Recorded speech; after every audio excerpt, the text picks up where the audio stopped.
민수기 25장 1절에서 13절. 이스라엘이 시딤에 머물러 있더니 그 백성이 모압 여자들과 음행하기를 시작하니라. 그 여자들이 자기의 신들에게 제사할 때에 이스라엘 백성을 정하매 백성이 먹고 그들의 신들에게 절하므로 이스라엘이 바알볼에게 가담한지라. 여호와께서 이스라엘에게 진노하시니라. 여호와께서 모세에게 이르시되 백성의 손들을 잡아 태양을 향하여 여호와 앞에 목매어 달라. 그리하면 여호와의 진노가 이스라엘에게서 떠나리라. 모세가 이스라엘 재판관들에게 이르되 너희는 각기 바알부올에게 가담한 사람들을 죽이라 하니라.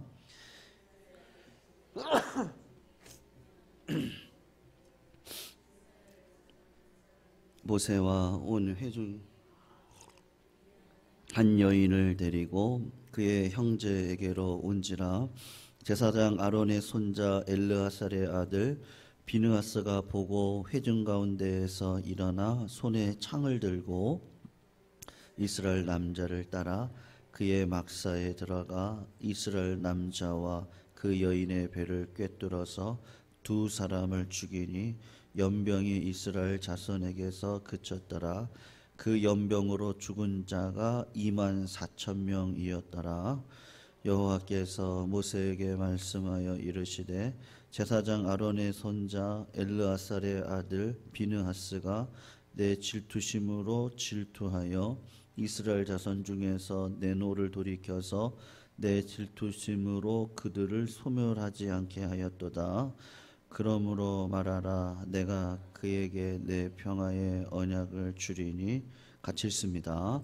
그와 그의 후손에게 영원한 제사장의 직분의 언약이라. 그가 그의 하나님을 위하여 질투하여 이스라엘 자손을 속죄하였음이니라. 아멘. 민수기 22장부터 24장까지의 주인공은 단연코 이 발람이라고 하는 선지자, 거짓 선지자입니다. 아니라 다를까 민수기 22장에서 24장까지 발람이라는 단어를 제가 한번 찾아봤거든요. 총 몇 번이 나오냐 하면 51번이 나오고 있습니다.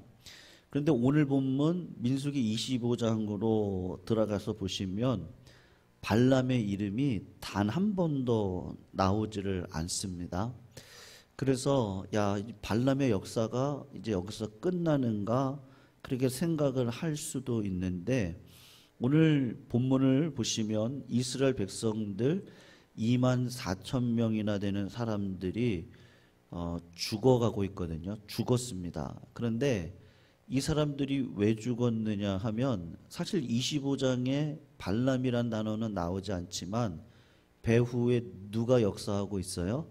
이 발람이라는 사람이 역사를 하고 있었습니다. 그래서 이스라엘 백성들이 심판을 받게 되는 장면인데, 요한계시록 2장 14절을 보시면 거기 발람이라는 말이 나옵니다. 그러나 내게 두어 가지 책망할 것이 있나니 거기 내게 발람의 교훈을 지키는 자들이 있도다. 이렇게 이야기를 해요. 발람이 발락을 가르쳐 이스라엘 앞에 올무를 놓아 우상의 제물을 먹게 하였고 또 행음을 하게 하였느니라. 이렇게 기록이 되어져 있습니다. 그러니까 민수기 25장에서 이스라엘 백성들이 이제 행음을 하고 우상 숭배에 빠진 원인이 누구 때문이라는 거예요? 이 발람 선지자 때문이었다. 계략 때문이었다. 그리고 그것이 벌거벗은 듯이 다 드러나게 되어져 있다. 이제 그런 것을 이야기를 하고 있는 겁니다. 여러분, 신앙이라는 게 그런데요. 우리는 모두 다 이 과정 속에 있거든요. 한번 생각을 해보세요. 예전에 내가 그 시절에 내가 그렇게 하지 말았어야 됐는데 이렇게 얼굴이 이렇게 빨개지는 그런 우리의 신앙의 연약함들이 누구에게나 다 있거든요. 그런 시절들이 있습니다. 그런데 예수님을 모시고 살아가시는 분들은 그러한 것들을 가지고 주님 앞에 다 내려놓고 결국은 성장과 성숙의 자리로 들어가게 되어져 있거든요. 그러니까는 우리는 뭐 다 과정이잖아요. 그래서 뭐 함부로 판단하지 않습니다. 우리 자녀들을 대할 때 지금의 자녀의 모습이 미래의 모습은 아니잖아요. 자꾸 격려하고 야 미래는 너의 것이야 이야기를 하면서 그에게 희망을 품게 해주고 그가 조금 더 좋은 세상 속에서 은혜 아래 들어가 살아갈 수 있는 것이 그것이 부모의 마음이다라고 할 수 있습니다. 그러니까 하나님도 똑같은 거겠죠. 우리를 끝까지 참아내십니다. 제가 늘 말씀드리지만 지금은 심판의 때는 절대 아니거든요. 은혜의 때입니다. 누구든지 하나님 앞에 돌아오면 하나님은 그를 회복시켜 주실 뿐만 아니라 상상치 못할 일들을 행할 수 있는 기적의 사람으로 우리를 불러주신단 말입니다. 그런데 가끔은 어떤 사람들이 있어요? 양심에 화인을 맞은 사람들이 있어요. 뭐 거리낌이 없어요. 그리고 조금 조심스러운 말씀이긴 합니다만 뭐 교회 안에도 믿음의 공동체 안에도 양심에 꺼리낌이 없는 분들도 있단 말이죠. 제가 왜 이런 이야기를 하냐, 우리가 뭐 판단하자는 이야기가 아니라 오늘 본문에 보면 그러한 자가 있다는 거예요. 발람 선지자가 겉으로 볼 때는 22장부터 24장까지 볼 때는 그의 입술의 고백을 보면 발락이라는 왕을 통해서 이스라엘 백성들을 저주하라고 이야기를 하잖아요.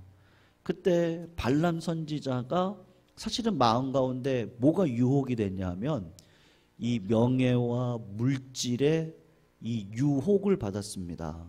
하나님이 분명히 저주도 하지 말고 발락 왕이 보낸 그 사람들을 따라가지도 말라고 처음에는 이야기했잖아요. 그런데 결국은 따라간단 말입니다. 그럴 때 하나님이 소극적인 허용을 해주셔서 네가 따라가더라도 저주는 행하지 말아라. 여러분 왜 따라갔겠어요? 발람 선지자가 발락 왕을 따라서 왜 따라가서 저주는 행하지 않았지만 따라가지 말았어야죠. 근데 왜 따라갔겠어요? 그 자리가 너무 좋은 거예요. 내 뒤에 많은 사람들이 행차를 해주잖아요. 그것만큼 나를 이렇게 세워준 어떤 명예라고 할까요? 그리고 이 탐심, 물질에 대한 탐심이 들어가서 자꾸 그 시험을 이겨내질 못하고 자꾸 그게 눈에 밟히는 거죠. 그래서 발람 왕한테 그런 얘기를 하거든요. 겉으로 얘기할 때는 하나님께서 저주하지 않는 자를 내가 어떻게 저주합니까? 발람 선지자가 발락 왕한테 그렇게 이야기는 합니다. 그것이 24장까지 얘기였단 말이에요. 그런데 발람의 마음속에 어떤 마음이 사실은 들어가 있느냐 하면 재물과 명예를 얻고자 하는 마음이 늘 그를 흔들어대는 거예요. 그래서 본인이 저주는 하지 않지만 또 다른 방법을 이스라엘 백성들에게 이렇게 알려주는 거예요. 내가 저주는 못합니다. 분명히 뒷돈을 받았겠죠. 그리고 명예도 얻었을 거예요. 그러면서 발람 왕한테 한 가지 비법을 이야기를 해주는데 그게 뭐냐 하면 모압과 미디안의 아름다운 여인들에게 이스라엘 백성들을 유혹하라고 하십시오. 그러면 그 이스라엘 백성들이 이방 여인들과 결혼하면 그 여자의 문화가 한 집안으로 이렇게 들어오게 되어져 있잖아요. 그리고 여러분 생각을 해보세요. 남자가 이깁니까? 여자가 이깁니까? 세월이 갈수록요. 처음에는 남자가 막 큰 소리 치는 것 같아요. 근데 밥이라도 얻어 먹으려면 남자들 어떻게 해요? 네? 남자는 여성 호르몬이 더 많이 나오고요. 여자는 남성 호르몬이 더 많이 나오잖아요. 세월이 갈수록. 결국은 남자는 여자의 이 손 안에 있습니다. 그러니까 그 이방 여인들이 우상을 가지고 들어와 남자를 휘어잡는 거예요. 이 발람 선지자가 그 계책을 이야기를 해준 거예요. 저 사람들이 저주 받는 방법이 있는데 이방 여인들과 결혼시켜라. 유혹하라. 그러면 저 사람들 넘어온다. 그리고 결국은 남자는 여자 손에 붙들리니 우상이 들어와 영적 간음을 행할 것이고 그러면 이 이스라엘 나라는 저주받는다. 이렇게 계략을 알려준 거란 말이에요. 여러분, 그 당시 그 이방인들이 섬겼던 바알이라고 하는 신은 남자 신입니다.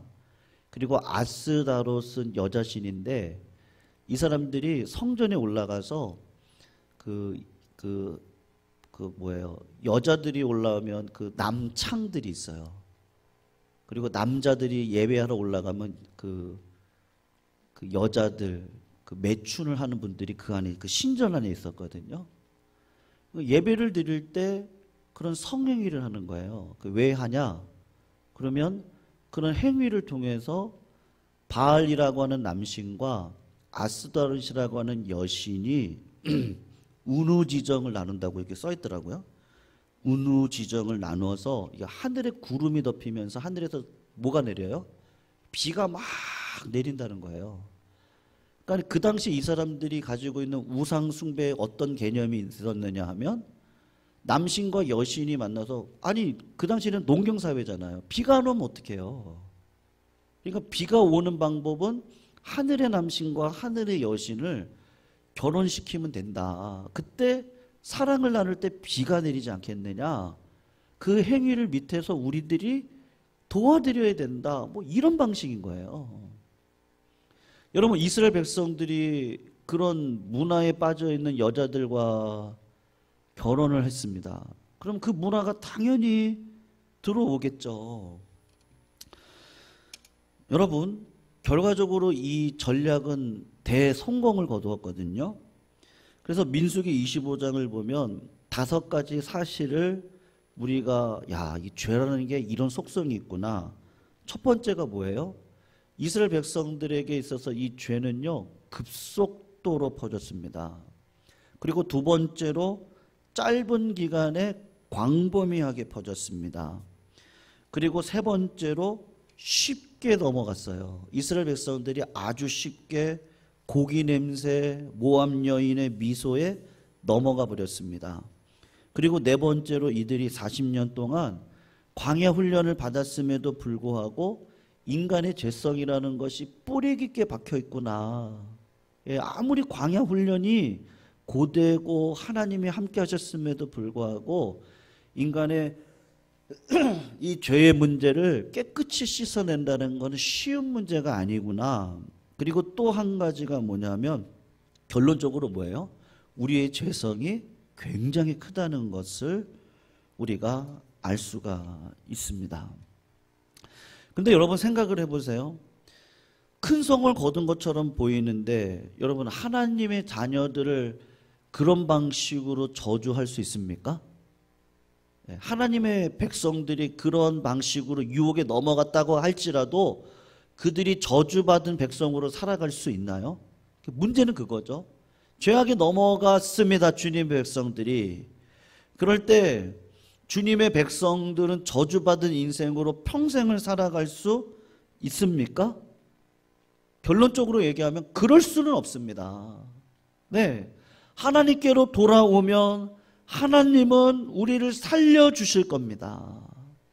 그 믿음이 이 안에 들어가 있단 말이죠. 여러분 근데 중요한 건 뭐예요? 이 탐심이라고 하는 거. 발람이라는 사람은 그 탐심을 이기지 못해서 결국은 비책을 가르쳐주고 그의 탐심을 채웠단 말이에요.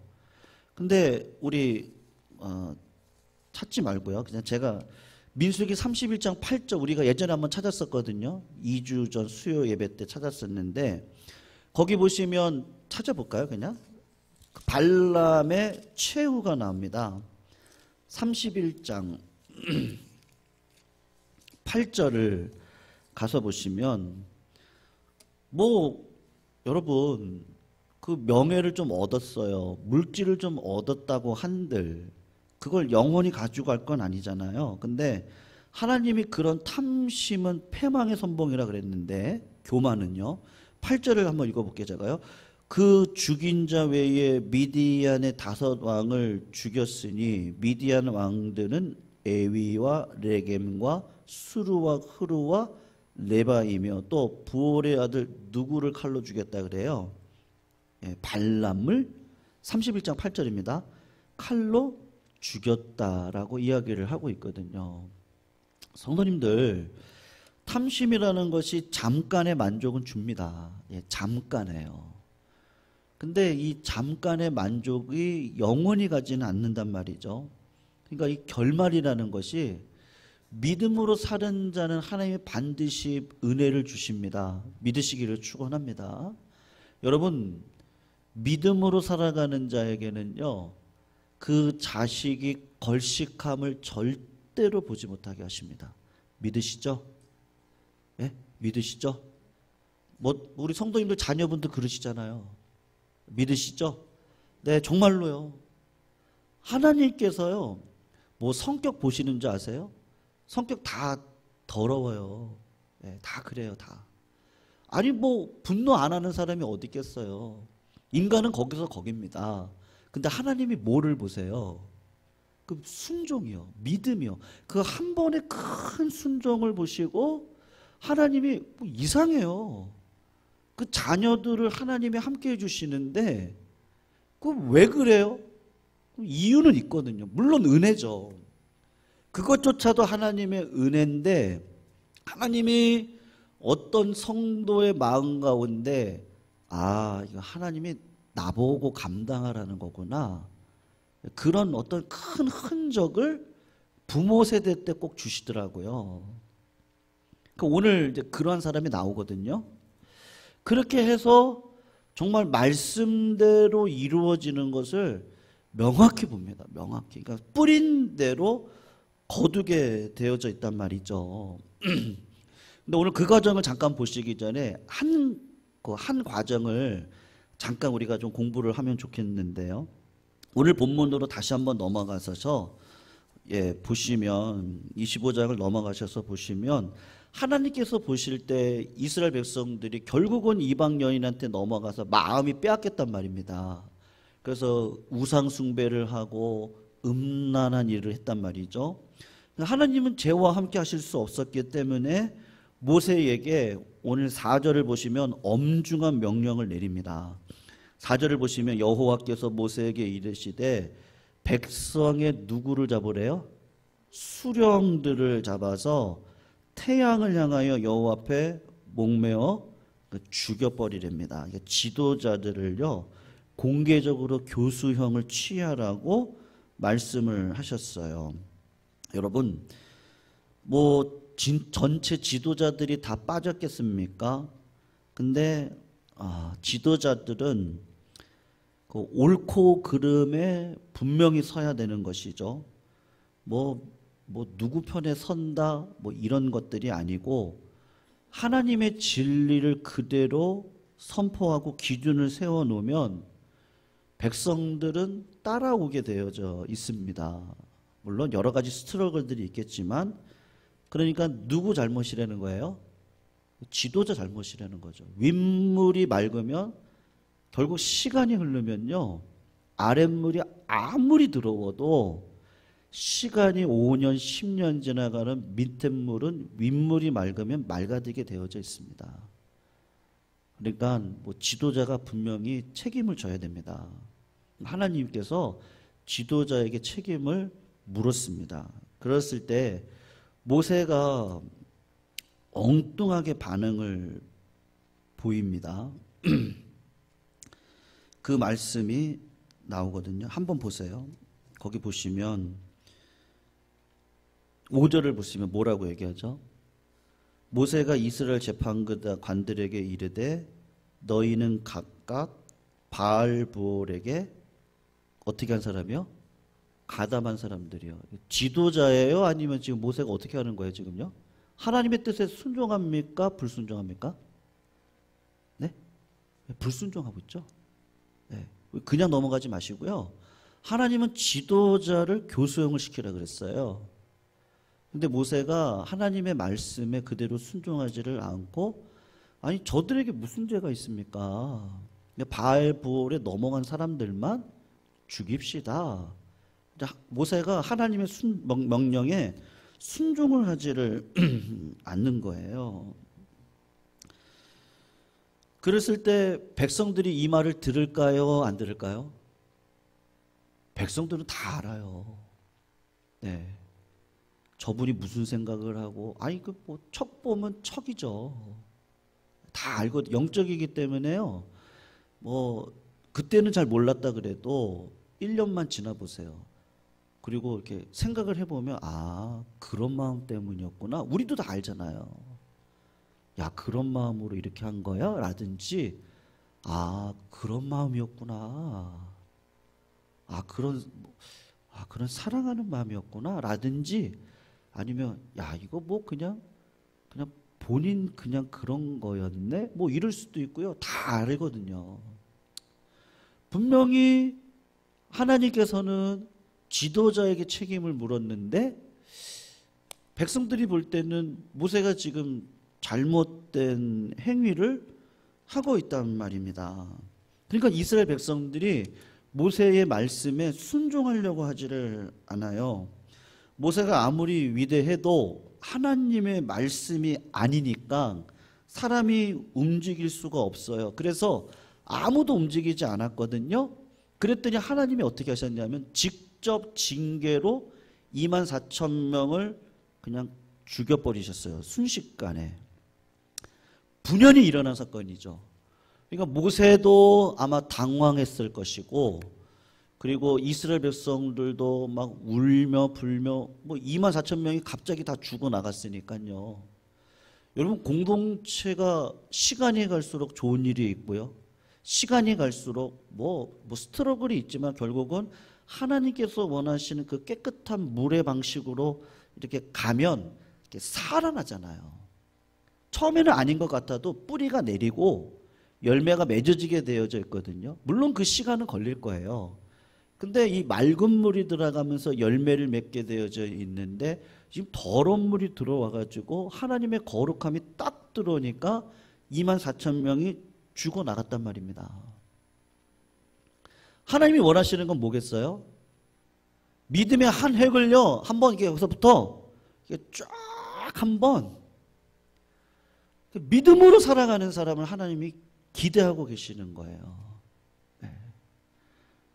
하나님께 나아가는 자는요, 하나님이 계신 것과 그를 찾는 자들에게는 반드시 뭐를 주세요? 상을 주세요. 하나님께서 우리들에게 열심을 요구하시거든요. 네. 모세도 이스라엘 백성들도 죄악 가운데 어찌할 바를 몰라 할 때, 그때 참 신기하죠. 그 대제사장 아론의 손자고 엘르아살의 아들인 비느하스가 창을 들어요. 그리고 시므리를 쫓아가서 이 여자를 이렇게 껴안고 있었나 봐요. 그 11절을 한번 보시겠어요? 11절을 보면 제사장 비느하스, 제사장 아론의 손자 엘르아살의 아들 비느하스가 뭐라 그러죠? 내 질투심으로 질투하여 이스라엘 자손 중에서 내 노를 돌이켜서 내 질투심으로 그들을 소멸하지 않게 하였도다. 8절을 한번 보시면 이스라엘 남자를 따라 그의 막사에 들어가 이스라엘 남자와 그 여인의 배를 꿰뚫어서 두 사람을 죽이니 연병이 이스라엘 자손에게서 그쳤다. 기록이 되어져 있거든요. 제사장의 아들 비느하스가 창을 들고 음행을 행하러, 아니 연병이 일어나고 있는데도 또 음행을 행하러 들어가는 이스라엘 남자를 보고는 장막으로 찾아 들어가서 껴안고 있는 이 남자와 여자를 한 칼에 그냥 꿰뚫어 가지고 죽여버렸단 말이죠.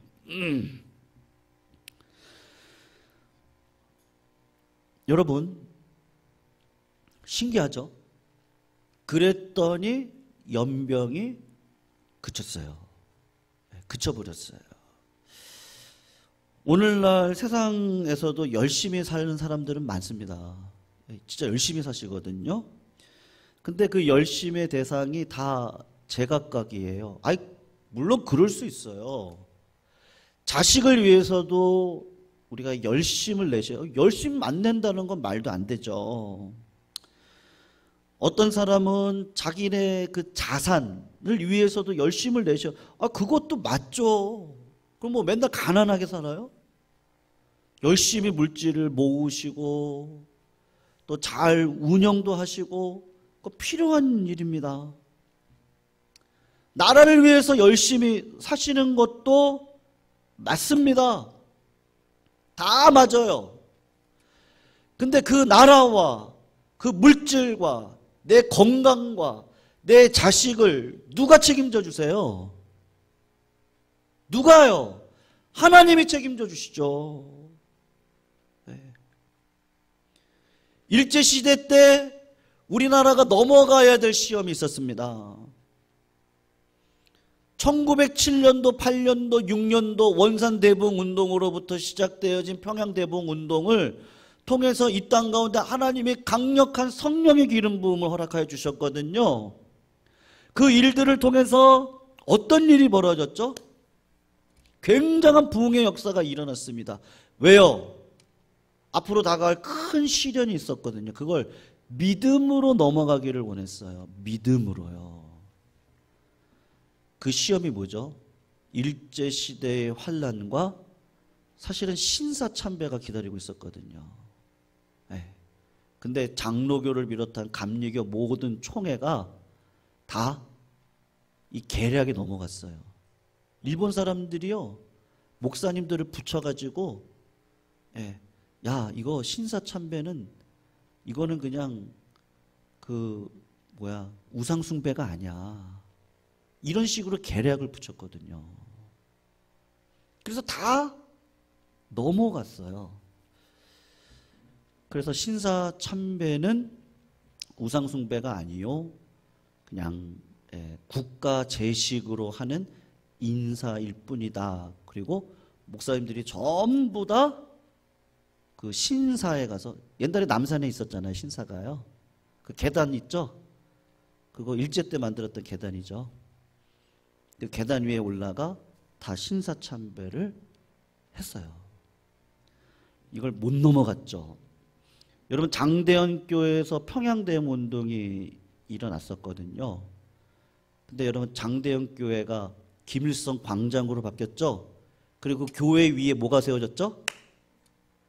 네, 김일성 우상이 거기 딱 세워져 있습니다. 이게 우연이에요? 6.25가 왜 일어났을까요? 나라 전쟁, 연병 이런 게 왜 일어나요? 다 신앙 안에 들어가서 보셔야 돼요. 우리가 음행을 행하고 우상 숭배를 행하고 거기에 믿음으로 한번 획을 긋는 사람들이 있는 거예요. 저도 많은 분들을 배웠는데요, 그 믿음에 한번 획을 그으셨던 여러 가지들이 있습니다. 케이스들이 여러 가지인데, 근데 그런 분들의 이렇게 보면 이게 그런 거예요. 무명한 자 같은데 유명한 자고요. 고난 가운데 죽을 것 같은데 생명을 전하는 자가 오고요. 그 말씀 그대로인 것 같아요. 무너질 것 같은데 하나님이 이렇게 붙들어 주셔서 은혜를 주세요. 은혜를. 성도님들, 비느하스가 한 번에 그 믿음의 큰 획을 그었을 때 나라가 살아나는 역사가 일어났어요. 그리고 또 한 가지 보겠습니다. 그게 뭔지 아세요?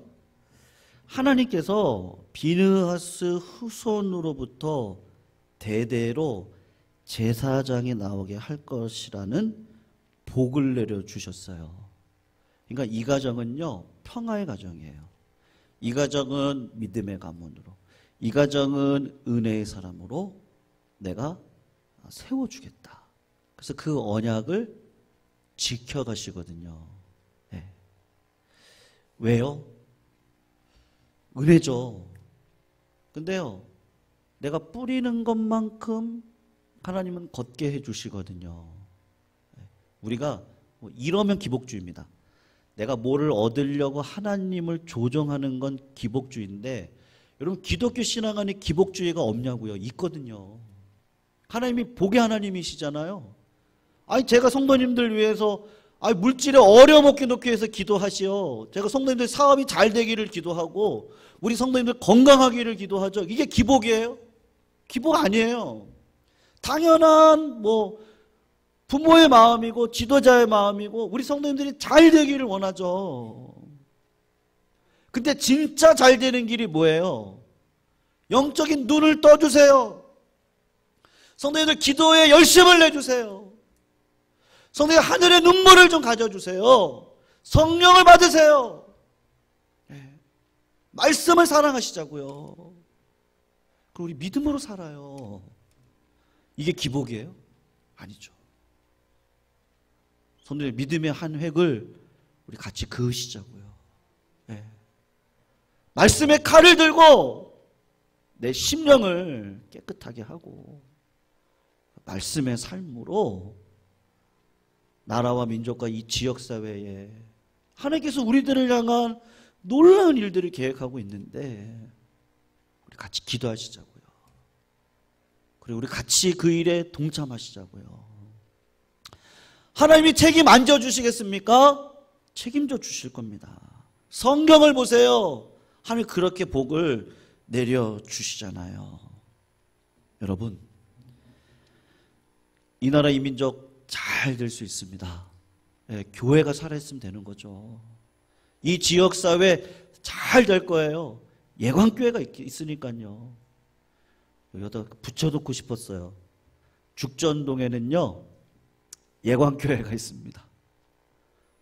큰 현수막으로 붙여가지고 그 뒤에다가 여러분들 걱정하지 마세요. 우리가 있습니다. 거짓말 아니고 이제 붙여놓을 거예요. 어디다 붙여야 된다 지금. 몇 년 전부터 고민하는데 붙일 데가 없고 나무가 다 가려가지고요. 나무 지금 잘랐는데 또 올라오니까 어디 붙여야 되나 지금. 아무튼요, 우리가 비느하스에 이런 그 하나님의 열심 말이에요. 예. 하나님은 이미 우리들을 복의 근원 삼아 주셨거든요.